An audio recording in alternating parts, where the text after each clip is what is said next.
Hello friends, જય શ્રી કૃષ્ણ. મારા કિચનમાં તમારું સ્વાગત છે.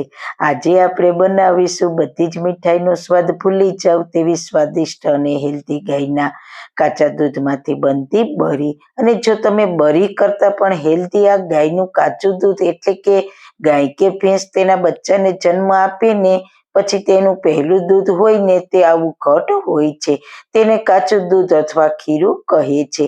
તે દૂધ તમે એક ગ્લાસ પી જાવ ને તો તમારા આંખની રોશની વધી જશે, તેમ આપણા વડીલો કહેતા હતા. જે કેલ્શિયમ અને પ્રોટીનથી ભરપૂર હોય છે. મારે આ ગાયનું ખીરું છે એટલે તે વધારે પીળું છે. જો ભેંસનું ખીરું હોય તો તે થોડું વ્હાઈટ ઉપર હોય છે. તો ચલો મારી સાથે ખૂબ જ ટેસ્ટી હેલ્ધી બરી બનાવવાનું સ્ટાર્ટ કરીએ. રેસીપી સ્ટાર્ટ કર્યા પહેલાં જો તમને મારી રેસીપી ગમતી હોય અને હજુ સુધી ચેનલને સબસ્ક્રાઈબ ના કરી હોય તો પ્લીઝ સબસ્ક્રાઈબ કરજો અને બાજુમાં આપેલ બેલ આઇકન પ્રેસ કરજો એટલે નવી નવી રેસીપીના નોટિફિકેશન મળતા રહે. વાળના તમામ પ્રકારના પ્રોબ્લેમ સોલ્વ કરતું આયુર્વેદિક તેલ જે અમે લોકો ઘરે જાતે તૈયાર કરીએ છીએ, કોઈ કેમિકલ્સના ઉપયોગ વગર, બિલકુલ નેચરલ છે.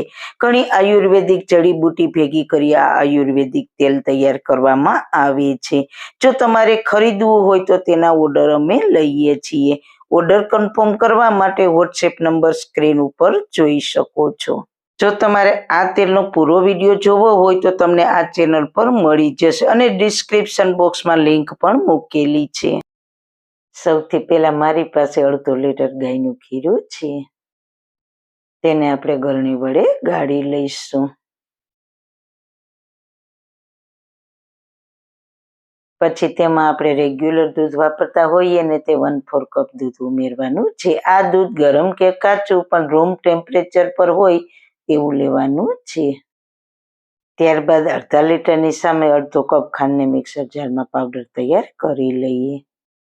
થોડા ઇલાયચીના દાણા નાખીશું એટલે ફ્લેવર સરસ આવશે. પછી તૈયાર કરેલા ખાંડના પાવડરને ખીરામાં ઉમેરીને સારી રીતના મિક્સ કરી લઈએ. જો તમારે આખી ખાંડ ઉમેરવી હોય તો આખી પણ ઉમેરી શકો, તો તેને મેલ્ટ થતાં થોડી વાર લાગશે, એટલા માટે મેં ખાંડનો પાવડર ઉમેર્યો છે. આ ખીરાને ગરમ નથી કરવાનું, કાચા દૂધમાં જ ખાંડ ઉમેરીને મિક્સ કરી દેવાની. નોર્મલ દૂધ કરતાં ખીરામાં ખાંડ થોડી વધારે જોઈએ છીએ તો જ બરી સ્વાદિષ્ટ બનશે. ઓછી ખાંડ હશે તો બરી સ્વાદમાં મોરી લાગશે. અને આ ખીરામાં થોડું રેગ્યુલર દૂધ ઉમેરશો ને એટલે બરી ખાવામાં સરસ સોફ્ટ બનશે, નહીતર તે ખાવામાં રબર જેવી લાગશે. એટલે થોડું દૂધ જરૂર ઉમેરજો. હવે આપણે સ્ટીમરમાં પાણી ગરમ કરવા માટે મૂકીશું. પાણી ગરમ થાય એટલે તેમાં કાણાવાળી પ્લેટ મૂકીને તેના પર આપણે થાળી રાખીશું. થાળીમાં નીચે કંઈ જ લગાવવાનું નથી. ખાંડ ઓગળી જાય એટલે ડાયરેક્ટ ગળ્યું કરેલું ખીરું થાળીમાં એક સરખું સ્પ્રેડ કરી દેવાનું છે. તમને એવું થશે કે આ તો દૂધ છે તો તેમાંથી બરીના પીસ કેમ બનશે, પણ ફક્ત આ ખીરાનું દૂધ જ એવું હોય છે જેને સ્ટીમ કરવાથી પીસ બને છે. હવે ઢાંકણ ઢાંકીને ગેસને મીડિયમ ફ્લેમ પર 10 મિનિટ સ્ટીમ થવા દેવાનું. 10 મિનિટ પછી આપણે બરીને જોઈ લઈએ તો તમે જોઈ શકો છો આપણી એર બબલ્સ સાથે ખીરામાંથી બરી તૈયાર થઈ ગઈ છે. ચપ્પા વડે ચેક કરીએ તો અંદર સુધી ચપ્પુ ઇઝીલી જતું રહે છે અને ક્લીન બહાર આવે છે, તેનો મતલબ બરી સરસ કૂક થઈ ગઈ છે. હવે પ્લેટને બહાર કાઢી લઈએ અને તેને 5 મિનિટ ઠંડી થવા દઈશું.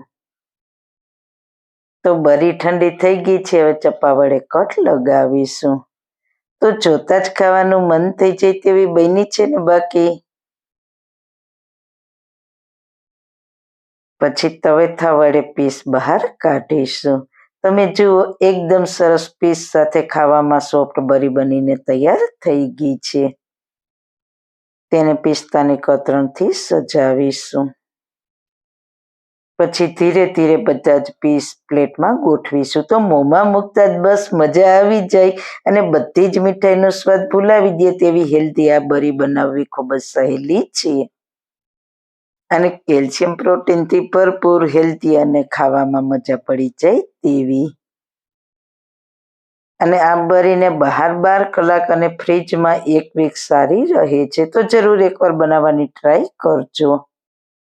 તો મિત્રો, બરી બનાવવાની રેસીપી તમને કેવી લાગી? જો સારી લાગી હોય તો તમારા ફ્રેન્ડ્સ ફેમિલીમાં શેર કરજો અને મારી ચેનલને સબસ્ક્રાઈબ કરજો. ફરી મળીશું એક નવી જ રેસીપી સાથે. ત્યાં સુધી બધાને મારા જય શ્રી કૃષ્ણ.